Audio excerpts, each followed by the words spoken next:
So it shows that this is a true Macaulay lineage, and it's not something specific to you. No. This is shared by many men who must be deeply related to one another in the last 500 or more years. Macaulays and the Outer Hebrides, particularly Lewis and Harris, all originated in the Bernera Uig area. Okay. Yeah. So this is providing genetic evidence to back up that paper or oral trail that you mentioned. Yeah. A number of lineages on the west coast of Scotland derive from Ireland because of the connections between the two countries. Yeah. But this project's the first to try to measure that in some way. And as I said, you carry what's really quite a rare lineage even in Ireland. Yeah, equally surprised about the Irish connection. That's something I'd never thought about before, and I've been many times in the south of Ireland and in the southwest, and I can say I always felt very much at home there. I never knew why. Jé a Seánnaí is muinneach ministracha go huaide. A bhfuil an bhriseach dúlga nach Lochlanach a han. Och han gillar mer du lite han gillar såna här stora fastslag så är stationen så urgång agus känta stjärna rutinella. Jé rutinella hur sjö macha karanínjach megene DNA ako. Well, we plien med jöin mer väljenten ne kennelige jakkamse satrone wai kromosom sa shogus gorwe et liaisonrichtje voor de hoe de mag met me jöin. Agus geboringa vi kema kindjach graun as duich monster han kan man göra sedan a hanikat. So bishut gal tudus dash a eden a rich me. Well, ha mi vi am mar ha agus fe mi mogala dash a manesh ja gemecht me wel te nyau na ganishes mi. Wel, gaan je Lochlanach a hanna Seánnaí nua neus tu van narichen coú. Bis in a scrútige DNA ag an neus mach a goin a geicher.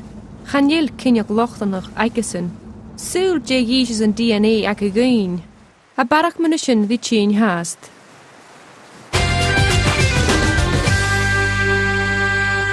Mas iad na Lochlanach dé dhéhíon ar nechtri. Gaan il jiku nach begaart te hále a wie de wees mar an kietne. A fer stúdi a benjamile na djirnas na nilan. Ha chuach agus a gascoch ga chud a lé vochaach.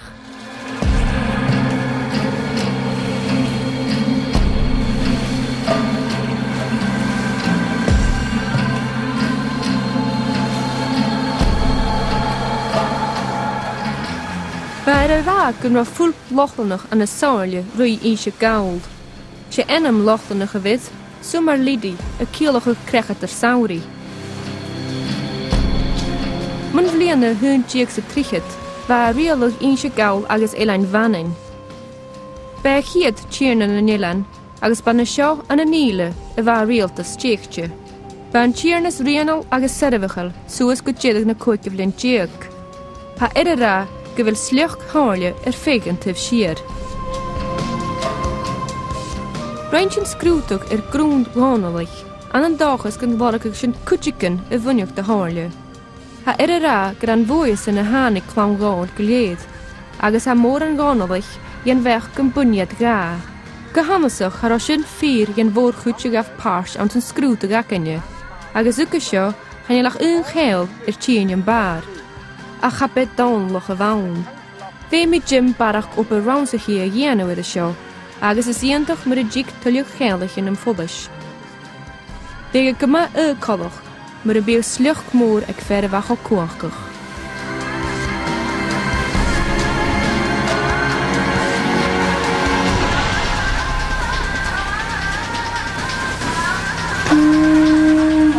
Ga sáile ne rialaí an an tír cuachgach. Choshin an tjirnas nearstas berchas mór. Man ná ma bheith íon íle na hiarna na nilan, be an dúachran a bevóa is dé roiir an ALBA is hasin. Be an tjirnas is sína amach fatte van chastal mar a móraice an an árs hórnis. Cha gaf tás gianúidú I de bhua I bhaice chud seo an tif siar, agus bhaig ást na de chud íon íle enim ricúnant smúndechal. Anna céir díag seachgad sa gá, is dégan an dreisrí sémas a bhí a chud far a chrún, gúntich an bhui sasnach an ceirh réitarst, cála bhí íon dán le ílach, tíirna na nilan agus roi vannain, ALBA roi néchtare.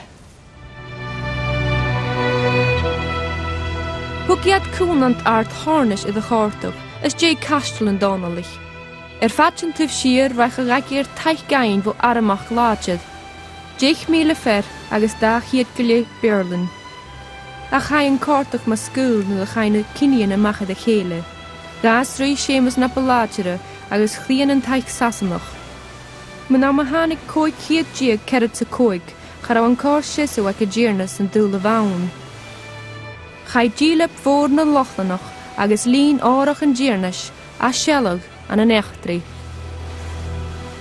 Get de hoed een neus mag clouch agus Shani brisjoch doel mun a kenlich an lochlanach achke.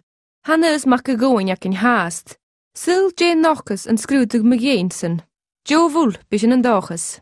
What we did was to look at a number of markers, genetic markers on the Y chromosome. So these are bits of DNA that differ between different people. So the letter might change from a C to a T or from a G to an A. These are the letters of the DNA code.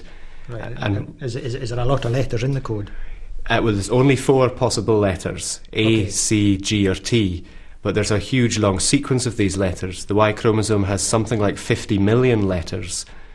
The vast majority are identical in all men on the planet. Yeah. But we looked at the small number of them that we know are variable. And you find these variations in different amounts in different parts of the world, and even in different parts of Scotland. And you can then apportion Y chromosomes into different groups of related lineages and different subtypes of specific lineages. Okay. And when we did this for you, we found that you're in an interesting group which is European specific. Okay. It arose in Europe prior to the last ice age, before 20,000 years ago. Right. And your ancestors probably outwintered the last glacial maximum in the Balkans, so in the area of present-day Croatia and Macedonia and these kind of parts of the world. That's fascinating. I worked in Croatia for 4 years. Oh, did you? And after the ice retreated, the people then moved northwards and repopulated the land in Europe. And in fact, your subtype's extremely common today in northern Germany and Scandinavia. Yeah. Mm-hmm. And you belong to a specific subtype of this, which is essentially restricted to Scandinavia. So it's a classic Viking marker that you carry in your Y chromosome lineage. Oh, thank goodness. Is that what you wanted to hear? Yes, more or less. Do you know the machen is? Well, who me mach gre Viking honum. Sveibu gwylu. A colos gwylu gyma tolet i meidyn. Mi fer i magoi. Gyd i'r afe. Agus jay magin chatian fai grad ut syfatin mystagagu. O fai cantin rawn, gymi ffysec defonam na higyn siach yn aris, ma'n y bryd i'n dri. Wel, fa ffadach yn agam fo hws, gyro cial y chorig yn agam dyn y lochlanich. Agus, wel, a ffysec yn mynish. Agus ro Jim McGee si gyf barach, jay siors a ffysr chi fa tor si gyf edhwf na dyn iacad? Wel, fa gra gyro gyro sy'n smynach a gyro na Norwy yn natis asg as yn anig sy'n. Mac ar iddo. Mac ar iddo. Wel, hyraf eich lein agus lorach sy'n lochlanach, agus aberwsa gyfel a hen tolet yn mygyn sy'n. Ac ac yliawr ac yn ddi eisiau haast mewn DNA ilanach a hasyn iddo fi sgrwtug.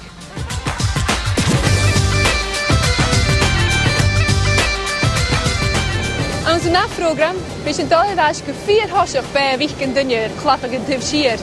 Agus job sy'n ymach, jay han a hysyn plur yn DNA a geisio gyn. Mynaat as de danig sy'n.